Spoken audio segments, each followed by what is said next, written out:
Sveicināti! Atrodamies brīvības studijā, kur kā vienmēr cieņā tiek turēta vārda brīvība. Un šobrīd, protams, ir ļoti daudz aktuālas lietas, kas notiek pasaulē, un mēs uzskatām, ka ir jāparunā par mieru. Un šodien mums būs tādas miera sarunas. Mums ir šeit miera zīme, un par to pavaicāšu tev, Oļegi, jā, īsti. Lai tu vienkārši pastāsti tā saviem vārdiem, kas tas ir. Ļoti interesanti. Mēs esam praktiski, mums ir blakus miera zīme, kas nāk no Hirosimas. Viņa nav. Tas ir Hirosimas miera zīme. Viņa atnesa šeit no Hirosimas Japāņu, atnesa uz Latviju 2004. gadā. Šitāds zīmes ir 250 tūkstoši visā pasaulē. Ļoti daudz ir ASV, ļoti daudz ir Japānā. Šitāda miera zīme, tas ir tāds staps, kas atgādina pa mieru.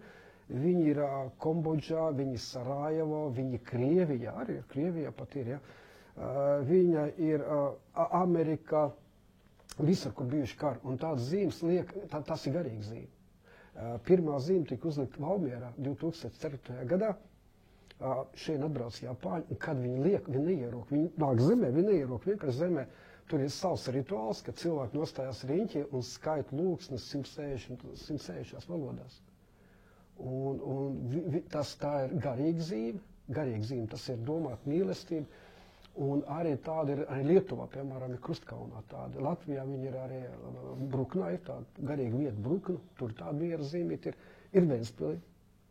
Valmierā ir Rīgā Jēkabpils ielā pie skolas, ko arī iesvētīja Japāņu 2005. gadā. Tad ir Rojā, bija tāda zīmīte Pāvilos doma, viņi baidās tagad uzlikt atpakaļ. Bija tāda zīmīte Kuldīgā, viņu vietas atjauno, kur viņas liek arī, un viss uzlikt 20 gadu atpakaļ. Un arī Kuldīga arī baidās viņu atjaunot. Un kā tik nesanāk kaut kas, jā. Bet tā doma ir, ka viņus ir iesvētījis Dalai-Lama, Romas pāvests, vairāki politiķi, vairāk domas vadītāji, Ķelnē, piemēram, tāda zīme arī. Tā kā par to varētu ļoti daudz runāt, bet tā doma ir tā, ka vajag nest 21. gadsimts, un ko tad 21. gadsimtā vajag nest vispār pasaulē? Ko mēs varam atnest 21. gadsimtā pasaulē? Un ir tā, ka mēs jau varam, mums jau nav īstenībā pasaulē tums, ir tikai gaismas trūkums, jā, un mums jau arī pasaulē nav augstuma, jo tikai ir siltuma trūkums, ja?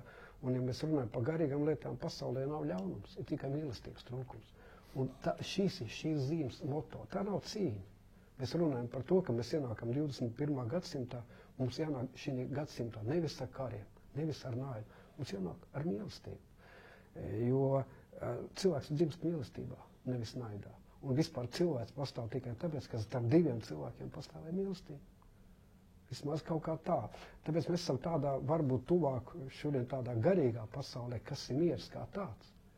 Aizdomāties dziļāk, jo katrs cilvēks kaut ko izstaro kaut kādu enerģiju. Un ja tā enerģija ir mīlestības enerģija, miera enerģija, ja, tad arī pasaule būs mierīga un pilna mīlestības. Tā kā viss atkarīgs pamatā no mums katra.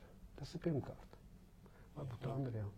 Jā, tu minēji tādu lietu, ka dažās vietās baidās atjaunot šo zīmi. Ja? Mēs dzīvojam šobrīd ļoti pretrunīgā tādā informatīvā vidē, kas tad galu galā notiek, vai cilvēki tagad baidās no miera, jā? Aida, varbūt. Te nesen bija tāds presē, tad, kad raksta par to, kas pasaulē tagad notiek, turpat bija tādi raksti atklāti mūsu pašu medijos par to, ka ir kaut kādi notikumi, kas var apdraudēt karu. Tieši tā tas tika pasniegts, tur, kad bija tās runas par Ameriku un par to, kas tagad notiek, ka tur vajag to palīdzību sniegt par katru cenu, vai cik tur cilvēki iet bojā, un ja to nedara, tad tas apdraud karu. Tas bija tieši tāds, tiešā tekstā bija tāds TVNetā, laikam tāds raksts. Lūk. To izlasot, radās tāda pavisam jocīga sajūta, kur pie velna mēs vispār dzīvojam, kādā pasaulē. Ja var uzrakstīt tādā tekstā, ka ir kaut kādas darbības, kas apdraudēs karu, tad, protams, ka tie, kas to raksta, tur jau ir jāsaprot vispār, kas pasaulē notiek, un tā ir ļoti plaša tēma, jo lai tas miers iestātos, vispirms jau ir jāsabrūk tai sistēmai, kas dzīvo uz kara. Un te var runāt par to, ka faktiski jau visu cilvēks pastāvēšanas vēsturi kariem ir bijusi ļoti liela nozīme. Caur kariem notiek viss, notiek pasaules pārveidošana, citādas kārtības, jebkas sākas caur revolūcijām, asinīm, un tad, kad visi izpūcās, nomierinās, jeb kāds dabū pa galvu, kurš ir iesācis, tad iestājas miers uz kaut kādu laiku. Jo tā vienmēr ir bijis, ja? Visu laiku tā ir bijis. Šobrīd ir sanācis tā, ka mēs dzīvojam, ja tā ģeopolitiski to runā, ir tāds laikmets kā Pax Americana, kurš ļoti strauji brūk. Tas ir saistīts ar to kārtību, kāda bija pēc otrā pasaules kara, kad it kā vienojās valstis, ka nekad vairs nedrīkst pieļaut lielu karu, nekad vairs nedrīkst pieļaut masu slepkavības un tādas lietas, un ka Amerika ir tas, kas nodrošinās, lai tā nenotiek. Kā izrādās, tad viss tas ir bijis meli, jo visu šos 70 gadus tāpat Amerika to vien ir darījis, kā sponsorējis visus iespējamos karus, meklējis kašķus, līdus visur iekšā, šobrīd finansē vairākus karus, jā, kā mēs to redzam, un tur ir milzīgs ieroču lobijs, un viss tur ir pakārtots, tur ir milzīgi miljardi, kas tur tiek grūst iekšā visā tajā sistēmā, un visa viņa politika līdz šim ir bijusi tāda, ka pasaulē visur ir jābūt kaut kādiem konfliktiem, kaut kādiem kariem, ar to domu, ka, lūk, tad mēs tur aiz dīķa to visu uzraugam, mums te viss ir kārtībā, viss tad nāk pie mums, kapitāls nāk pie mums, tehnoloģijas nāk pie mums, jūs tur visur tur varat ņemties, karot, mēs jums sūtīsim ieroči, pelnīsim naudu, tāpēc tā ir. Un lai tas mainītos, tad kam tad ir jānotiek īsti? Tad ir jāsabrūk tādai sistēmai. Un tad ir viena valsts, kas to visu kūrē, un konkrēta elite, kas to dara. Un ja tas sabruks, un mēs tagad redzam, ka jau ļoti strauji tur notiek lietas, ja, tur brūk viņi paši kopā. Mans personīgais uzskats ir tāds, ka pa lielām tad pasaulē kļūs mierīgāk. Tā ka viņi paši tur aizrīsies ar to, ko viņi ir sastrādājuši pasaulē. Jo ir jau arī tā, ka citi atkal pelnu uz kara rēķina, kā mēs zinām, ja, ka, piemēram, Pasaules banka dod naudu gan vienai, gan otrai karojošai pusē, un valsts nespēja atdot, un atkal procentus atkal uzliek, un atkal tu procentiem uzliek virsū jau nākamos procentus, ka nespēja vienu sadot, un tā arī veidojās tie milzīgie parādi, un tā zemeslode jau cik tur ir miljonus, triljonus visiem parādā. Bet tagad ir atkal tāda interesanta lieta, vai mēs gatavojamies karam, vai, teiksim, tā kā mūs te tā kā virza uz to, vai te viss tā bunkuru būvniecība, viss tagad armijas paplašināšana, ka tagad iesauks jauniešus izlases kārtībā pēc izlozes kaut kādas un vēl, un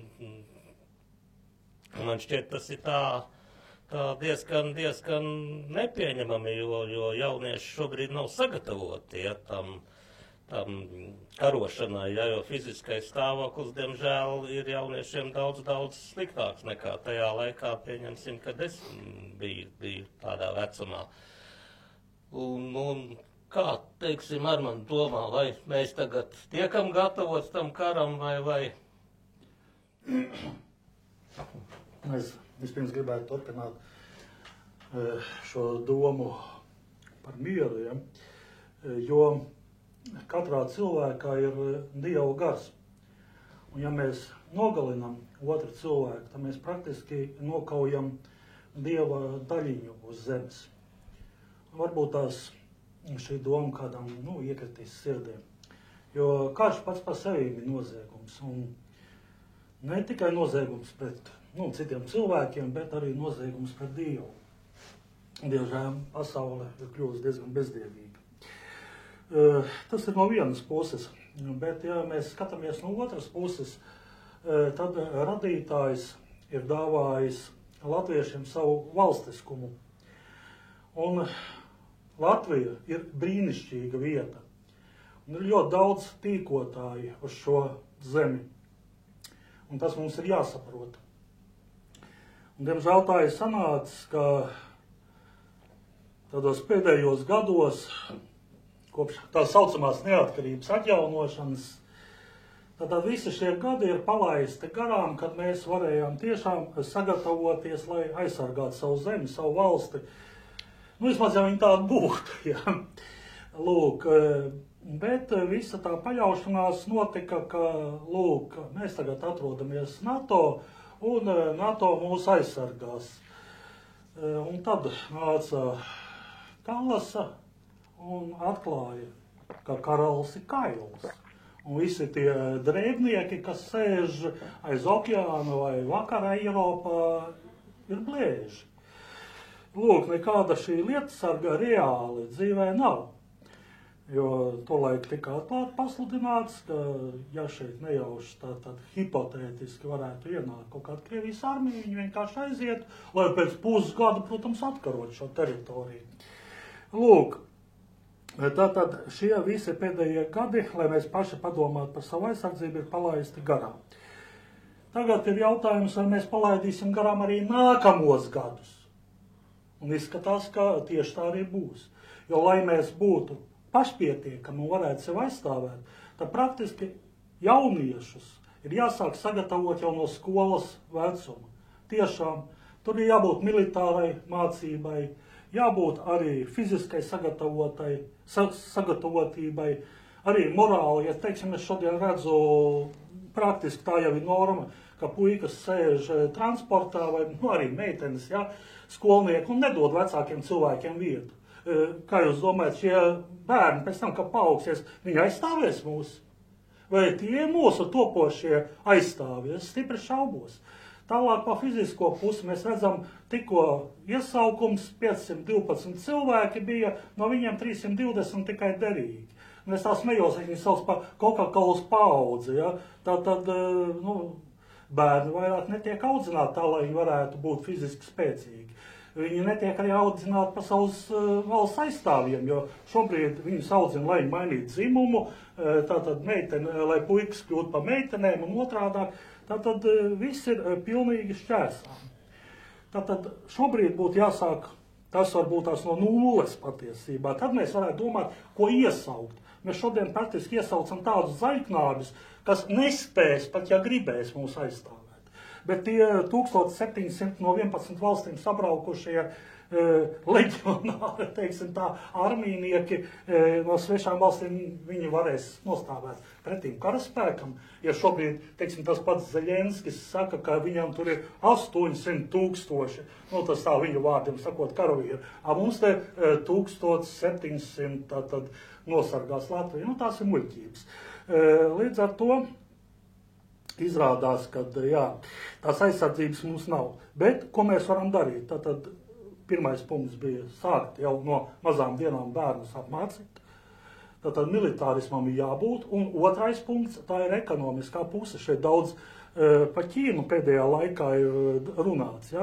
Bet ja šajā gadījumā Latvija piesaistītu Ķīnas, piesaistītu, teiksim, arābu kapitālu, kuri šajā gadījumā ir salīdzinoši, teiksim tā, draudzīgi, ne Krievijai, bet neitrāli, un pārstāv tā saucamos globālos dienvidus.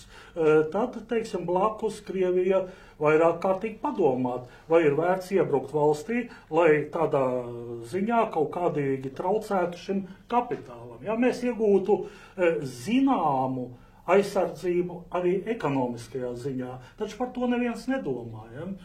Šobrīd tikai kaut ko, kā te pareizi saka, ārpolitiķi ēd tikai savu maizīti pa velti. Ja? Tas ir par šo tēmu, teiksim. Un vēl runājot par bērnu iesaukšanu armijā, man tā kā arī ienāca prātā kaut kāda varbūt tāda sena lietu kārtība, ja mēs runājam par tādiem kā pirmatnējiem cilvēkiem, augu cilvēkiem, ja, tad sieviete nodarbojās ar pavarda kurināšanu, bērnu audzināšanu, bet vīrietis atkal devās medībās un rūpējās par iztiku, ja, un šobrīd, ja armijā sauc arī meitenes, man tas liekas tā kaut kā pavisam nepieņemami. Ko tu Oļeg saki? Es domāju, ka bišķiņ te nepareiz mēs sākam iet virsē. Pirmkārt, mums jāsaprot, ka mēs dzīvojam 21. gadsimtā. Jo tagad attaisot telefonu vaļā, ja mēs gribētu, mēs varētu redzēt, kas notiek Amerikā. Tūlītās varētu redzēt, kas notiek Doņetskā vai notiek Izraēlā, Palestīnā momentā. 3 minūšu laikā. Ja? Tās tehnoloģijas pasauli nav piedzīvojas. Otra lieta, kad mēs runājam, nekaros jau, karo jau droni.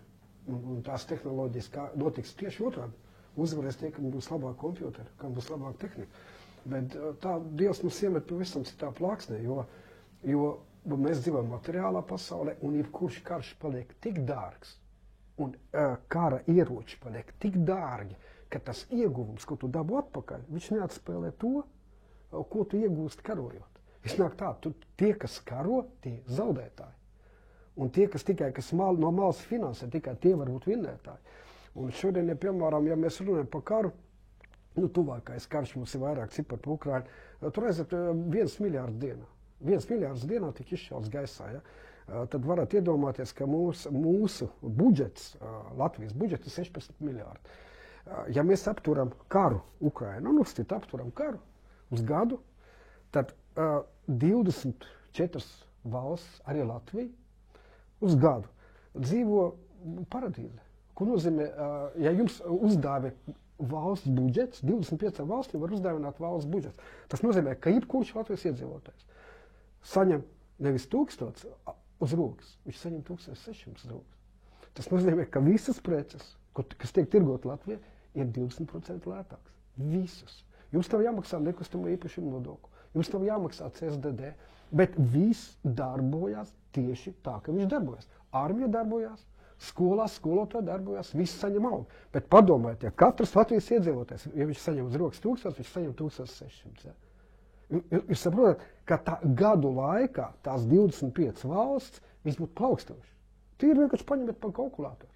Izrēķiniet, ka jums nav jāmaksā nodokļi vispār nekāda, jo tas ir nauda, kuru var uzdāvināt uz freju. Mums nekad neko uz freju nedāvina, jo mums aizdod. Saprotiet, šeit lūdzu, beidzam karot, uzdāvinām to naudu. Par to runāja ļoti interesanti cilvēki, piemēram, par šito tēmu ļoti interesanti runāja Lukašenko, kuru nevienkār neparāda. Viņš runāja Saudarābijā zaļā konference par globālo klimatu. Šeit, mīļie draugi, jūs esat notērējuši Afganistānā tik daudz naudu, ka visa planēta varētu būt, mēs dzīvot tā kā paradīzē. Jo, ja mēs, piemēram, runājam par Ameriku, jūs runājat daudz Ameriku, dabiski kā amerikāņiem cik var ir. Jo iedomājieties, ka 20 daļa no Amerikas budžeta Amerikas aiziet karam. Jo, piemēram, karš Afganistānā izmaksāja Amerikas nalogu kā nodokļu maksātājiem veselu gadu budžetu. Jo Amerikas budžets ir 10 triljoni dolāru un tikpat daudz, 7-8 tika ieguldīts Afganistānā. Būtībā nauda tiek izvērts vajā. Tas nozīmē, ka 10. daļa no amerikāņu naudas vienkārši tiek aiziet kaut kur. Vispār nekur, pat ne Amerikā. Labi, viņi tur Amerikā tērēt, Meksikā un tā tālāk. Tas nozīmē, ka katru 10 no 100, katru 10 dolāru tiek aizsūtīti kaut kur, nezinu kur, gaisā. Un dabīgi, tie amerikāņi, viņi mavači. Amerikāņi māk skaitīt naudu. Mēs neskaitām naudu, mēs nerunājam par cipariem, neviens. Mēs runājam Krievijas stūbie, Amerikā. Pagaidu, draugi, mīļi, kāpēc mēs tā runājam? Izaukam kalkulātoru, paskaitām, cik tas viss maksā. Cik izmaksā Latvijas Amerikas budžetam. Tā ir nenormālā nauda. Un amerikāņi sāk domāt, kāpēc, kas notiek? Mums nav naudas uzcelt meksikāņiem žoks, mums nav ko naudu palīdzēt bezpajumtīgi, mēs esam stiprākā valsts, mums nauda ir īstenībā dafigā, bet mēs finansējam kaut kādu Ukrainu, mēs finansējam kaut kādu Afganistānu, paldies Dievam, tā Izraela, viņiem ir tuvāk sirdī tā Izraela. Tagad viņam jāfinansē Izraela, tad viņam un Amerikā cilvēks skaita naudu. Mums Latvijā lielākā problēma, ka mēs negribam skaitīt naudu. Mēs neskaitām. Tur kāriņš kaut kāds apzog, mums kaut kāds ministrs, kas apzog, kas sīkums un tā tālāk. Ja, piemēram, es Latvijā kādam uzprasītu, ko nozīmē vispār, ko nozīmē 1 miljārds, cik tas ir? Vai nezinu, cik ir miljārds? Vai nesaprot, ka 1 miljārdē 1000 miljārdu? Cilvēki nezin, viņi vienkārši, es domāju, ka mums vajag cilvēks izglītot ar kalkulātoru. Ko nozīmē nauda, kā viņi rodās, no kurienes rodās nauda, kāpēc jāmaksā tik milzīgi procentu pa aizdevumiem? Tāpēc, ka nav, tagad taisa skolas ciet. Kāpēc taisa ciet? Viņi jau negrib, tu domājat, jo tās visi tie ministri, briesmi grib tās skolas aiztaisiet ciet. Patiesībā nē. Neviens jau cilvēks negrib. Normāls cilvēks psihiski, kuram nav bišķiņ tur kārtībā, Visi normāli cilvēki grib, lai tās skolas būtu. Naudas tev nav. Par ko tu skolas uzturies? Par ko tu maksās tiem mučikiem? Kā tu apmaksās komunālās? Mēs tik mūdam. Es domāju, ka problēma. Ņemiet kalkulators, rēķiniet. Kas kur nozag? Kāpēc nozag? Ir sevišķi valsts nav, tā ir kopēja nauda. Un kāpēc par to nekas nenotiek? Kāpēc tu vari zakt valsts naudu, tu vari dzīvot forši un brīvi, un tu esi slavens, populārs cilvēks. Tu nozauc kopēju naudu, tu nozauc no bērniem, tu nozauc no pensionāriem, bet, piemērs Kariņš. Mēs bļaustam, ka mēs ļoti pārmetam cilvēkiem, jūs tur Krievijā, jūs tur Ukrainā, Ukrainā, tur otrā. Jūs tur nevarat nomest savus vadoņus. Kādi mēs paši esam? Mums Kariņš visu Latviju uzlika uz ausīm, visu Latviju uzlika uz ausīm. Jā, viss kārtībā, forši tagad ir ārlietu ministrs un ārlietu ministrijas vadītājs. Jā. Tas ir ļoti vienkārši elementārs piemērs. Varbūt tā.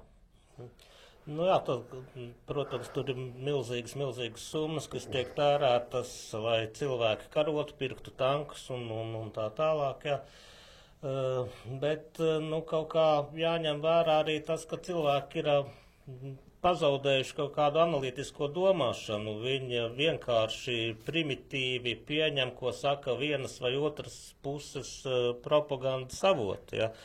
Un tas, ka tās attiecības tiek risinātas ar tankiem, man liekas, ir diezgan šausmīgi. Man varbūt tur jāmaina kaut kas tajā domāšanas veidā. Es tā domāju, ka kaut kā jāpāriet pilnīgi savādākā līmenī. Aivi. Es vēl gribēju pateikt, atgriežoties pie tās tēmas par to aizsardzību, kas te tika minēts, kas vispār ir, kas nav, kā pasaulē tas notiek. Tagad jau par to informāciju, kurš var iepazīties, par to raksta arī rietumos, viņa prese. Un kāpēc mums tā izloze, un kas ar to fizisko sagatavotību notiek, ikvienā valstī, tai pašā Amerikā, tur ir skaidri pateicis, ka viņiem trūk 60,000 iesaucamo, tāpēc, ka neviens neiet. Ar visiem tiem labumiem, bonusiem, kas tur ir. Britu armija arī ir tur ļoti liels deficīts, nav cilvēku. Vācija armijā bardaks ir par to atklāti rakstīja, tur nekas nestrādā, cilvēku nav, tur nav vispār. Britu armijā tur, un tas ir ar visu to, ka faktiski visur ir noņemti jau visi tie, kādreiz tagad tas smieklīgais fakts bija tāds, ka Britu armijā tur bija 300 gadu sens aizliegums ar bārdām nākt. Armijā, ja tādus neņēma un vēl tur visādi parametri, nerunājot par fizisko sagatavotību, viss ir pazemināts jau līdz minimumam, viss ir atļauts, jau visi tur geji, lesbietes, transgenderi, visi var nākt, un neviens nenāk vienalga. Vai tāpēc ka tai paši Amerikā tagad jau katrs 5. no tās jaunās Z paudzes sevi identificē par kaut ko citu, nevis pa vīrieti vai pa sievieti, un sakot, nav jau kas vairs karo, reāli. Un tā otra lieta, kas mums ir, ka mums ir tie eksperti, kas aizgūtnēm stāsta visādas lietas, kas un kā notiek, ja tur zinat, ko mums te rāda. Un tāpat laikā neviens no viņiem un vispār rietumos, mans personiskais secinājums, cik es zinu par to, kāds vispār šobrīd ir modernais karš. Tas ir pilnīgi kaut kas cits, nekā bija vēl pirms gada vai 2, jo visa tā apmācība, kas šobrīd notiek, rietumu valstu armijās, viņi ir balstīti uz vakardienas karu. Tobuši uz to, kā tas bija Otrā pasaules karā, kad kaut kādas cilvēku masas, tur iet, tanki brauc, lidmašīnas lido, tur bombardē, viss tālāk. Patiesībā viss notiek pilnīgi citādāk. Tagad ir tie droni, tagad ik viens cilvēks, kurš pabāž galvu, uzreiz viņu atrod un tad tur noklāja visu to artilēriju. Ja 2 cilvēki kopā, 5 vispār atrasties nedrīkst. Jo momentā tur ir, un kad vēl tie gudrie droni, kas savā starpā sazinās, tas bars tur klaiņo un atrod katru peli. Tāpēc jau tur viss tā notiek tik lēnu. Un tad vēl ir elektroniskās šitās te lietas, kā viņi tur viens otru bloķē un ko visu to dara. Par kaut ko tādu vispār nav ne jausmas, teiksim, mums šeit, kā tas īsti ir. Mums ir kaut viena ierīce, kas spēj to dronu bloķēt, vai mums vispār ir kaut kāda radari, kas viņu spēj fiksēt, mums ir žoks. Paldies. Ja. Līdz ar to tas vispār ir, ja kaut kas tāds notiks, tad tie, kas tie 1700 vai cik viņi ir, viņi taču īstenībā dzīvo lapnās Vecrīgas viesnīcās. Tur viņiem tās apmācības notiek. Tāpēc neviens vispār neko nesaprot, kas ir īsts karš pusdienās. Neviens eksperts par to nestāst, un viņiem pat tādus jautājumus neuzdod neviens. Neviens laikam pat nav aizdomājies, kas reāli notiktu.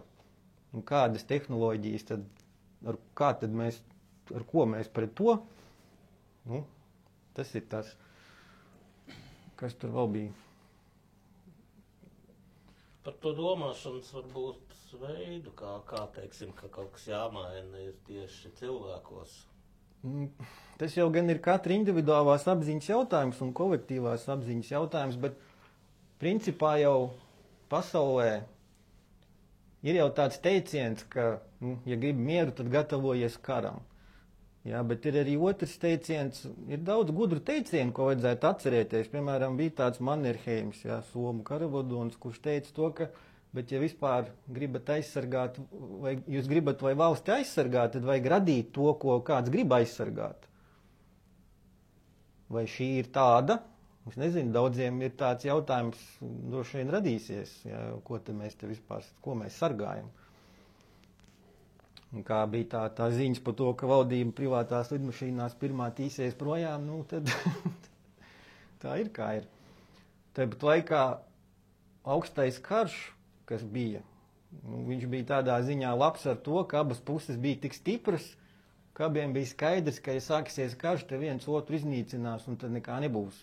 Tā saucamā paritāte, ja visi ir ļoti spēcīgi bruņoti, kaut kādā ziņā tas ir tas, kas notur.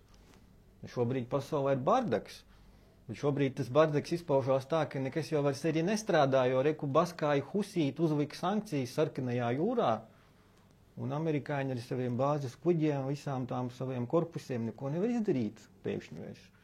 Jo nestrādā vairs tas spēku samērs un viss te jūk un brūk. Un kāda būs tā jaunā pasaule, to šobrīd neviens īsti pat nevar pateikt. Es nezinu, kāda viņa būs. Es tikai redzu to, ka tās pārmaiņas notiek ļoti dramatiskas, ar ko es sāku to, ka šī te sistēma, kad nedarbojas jau vairs nekādi starptautiski līgumi, nekas nav, visi dara, ko grib, kam ir kaut kāds spēks, tas viņu pielieto. Te ir atkal tas Mao Dzeduna teiciens, ka varu rada šauteni. Un šobrīd mēs tā dzīvojam. Cerams, ka tas beigsies kaut kad. Arman, tu kaut ko vēl gribēji par propagandu, par kara propagandu pateikt? Jā, droši vien jūs jau visi būsiet ievērojuši, ka tagad praktiski no katra gludekļa sludina, kad tūlītās būs karš, tad Krievija tūlītās bruks iekšā. Un ne tikai Baltijā, bet jau tur ies tālāk līdz Vācijai un varbūt skatīsies vēl kaut kur tālāk. Un tas praktiski tiek runāts kā jau neapstrīdams fakts. Ja? Un jautājums, kāpēc? Jo sanāk, ka tiem, kas šodien stāsta, kā beigsies tūlītās tas konflikts Ukrainā Krievijai, tā viņi ķersies klāt pie Eiropas. Un tad tur tikai kāds tas laiks būs, kas pēc 8 gadiem, cits saks, nē, tūlītās, jā. Bet te sanāk tiem propagandistiem tāda šizofrēnija, reāla šizofrēnija. Jo viens un tas pats cilvēks vienā un tamī pašā teikumā sākumā var pateikt, ka jā, Ukraina uzvarēs, mēs, darām visu, uzvara būs. Bet ja būs uzvara, tad jau Krievija būs sakauta, nelaimīga, un viņi kā var atkopsies, tur ne 10, varbūt pusgadsimts paies. Un turpinot šo tēmu, jā, tūlītās Ukraina uzvarēs, ja turpinājums teikumam, bet pēc tam viņi bruks virsū tā Krievija Baltijai vai arī Eiropai. Viens beneficiārs šeit ir ļoti labi redzams, ja? Jo mēs saprotam, tātad, ja būtu tikai runa par Baltiju, kas jau ir nepatīkami, ja? Ka šeit tūlītās Krievija nāks iekšā viss, ja? Tas nozīmē, ka nekāda investīcija te nav. Tas nozīmē, ka neviens naudu šeit neiegulda. Cilvēki, arī jaunieši, kurus it kā būtu jāiesauc šeit, jāielozē arī dienestā, viņi tinās prom uz vietu, kur nebūs karš, ja, tā tad jau skatās, un mēs zaudējam jebkuru savu potenciālu. Un vismaz uz vakaru Eiropu. Bet ja mēs sakām, ka jau tas ir plašāk, tad Eiropā ies iekšā. Tas nozīmē, ka šis kapitāls lēnām pārceļās uz ASV. Lūk, arī mēs redzam šo beneficiāru, kas ir ieinteresēti šeit kurināt šo kara histēriju. Nu, vismaz es tā to redzu. Ja? Nu, tas jau atkal atgriež mums pie tā, ko es sākumā teicu, ka principā jau ASV būtu izdevīgs karš Eiropā, jo arī pēc otrā pasaules kara viņi taču kļuva par superlielvalsti tieši tāpēc, ka te viss tika sagrauts un viņi tad dāsni finansēja, atjaunoja, deva kredītus, Maršala plans un viss pārējais. Bet par to, ka šobrīd ir tā histērija, ko izplata mediji, protams, ka es personiski to vispār nelasu, jo man tas absolūti neuztrauc. Un ir skaidrs, ka ja arī kaut kas tāds notiktu, cilvēkam parastajam tas īsti ko darīt. Neko jau tu neizdarīsi. Mums jau nav nekur sprukt, nekur likties. Nav jau nevienas bumbu patversmes, nekā nav. Viss ir tikai kaut kādas runas, viss ir kaut kādas miljonu atkal apgūšanas, būvēšanas kaut kādā tālā nākotnē. Atkal jau kādam tas ir vajadzīgs. Bet tā vispār, es atceros kaut ko no padomju laikiem, jā. Es tur vēl dzīvoju nedaudz. Es arī atceros to vēsturi, kāda tad tur bija. Tas pats augstais karš, tur jau ikvienā brīdī varēja sākties pa īstam. Tas 3. pasaules karš faktiski katru minūti varēja sākties. Jo visu laiku tā spriedze jau bija.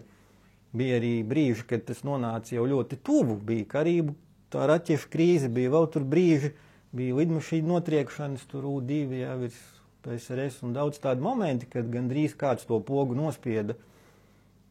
Bet tāpat laikā cilvēkam parastajiem ikdienā nebija avīzēs, neko par to nerakstīja, nebija tās histērijas, ka tuliņ mēs te visi mirsim un tā tālāk, tāpēc, ka tas, ja es pareizi atceros, ar likumu bija aizliegts. Kara propagandas, histērijas, iedzīvotāju tracināšana nedrīkstēja vispār būt. Cilvēki mierīgi gāja, dzīvoja savas dzīves, darīja savas lietas, kaut kur kāds varbūt uzrakstīja, tur kaut kas kaut kur notiek, bija arī reģionālai konflikti, Vietnamas karš un Afganistānas karš un viss kaut kas, bet cilvēki parasti dzīvoja mierīgi savas dzīves. Šobrīd, kas notiek, tas ir pilnīgs ārprāts. Ja cilvēks lasītu un tam visam ticētu, kas šeit tiek rakstīts un runāts, tad principā varētu sajukt prātā un droši vien, ka tas daļai arī ir tā domāts, jo jebkurā valdībai jau droši vien ir izdevīgi noslēpt savus afēras un noziegumus aiz tā, lai cilvēki nemitīgi tiktu tracināti un nespētu aizdomāties, kas īsti notiek. Iedod Dievs sāks interesēties, kāpēc īsti skolas slēdz un tā tālāk. Sava daļa tajā ir arī tas, protams, un tāpēc tas miers, viņš īstenībā ir jāatrod katram pašam sevī, jo nevar cilvēks dzīvot uz narvu zālēm, un es tāpēc iesaku principā visus tos murgus vienkārši nelasīt un dzīvot savu dzīvi, jo tas pats fakts, ja mēs tagad atkal atgriežamies pie garīgās sfēras, tas ir tas, ka bailes, stress un viss tas naids, kas tiek kurināts, tas jau ir tas barības avots visai tai sistēmai, kas šobrīd te agonē. Ja cilvēki streso, baidās, viens otru ienīst, meklē, kam ko sliktu izdarīt, tad jau grūst visa sabiedrība. Tā nedrīkst notikt. Tāpēc, ja ir kaut kāds novēlējums, tad es zinu un ticu tam, ka mīlestība ir visur esoša un ka tā uzvarēs.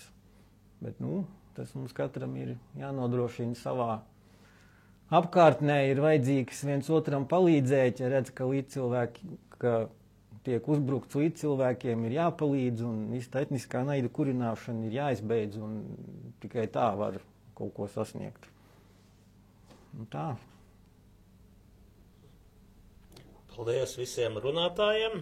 Brīvības studija iestājās par mieru, analizējam, domājam un mostamies. Lai jums jauks šis laiks!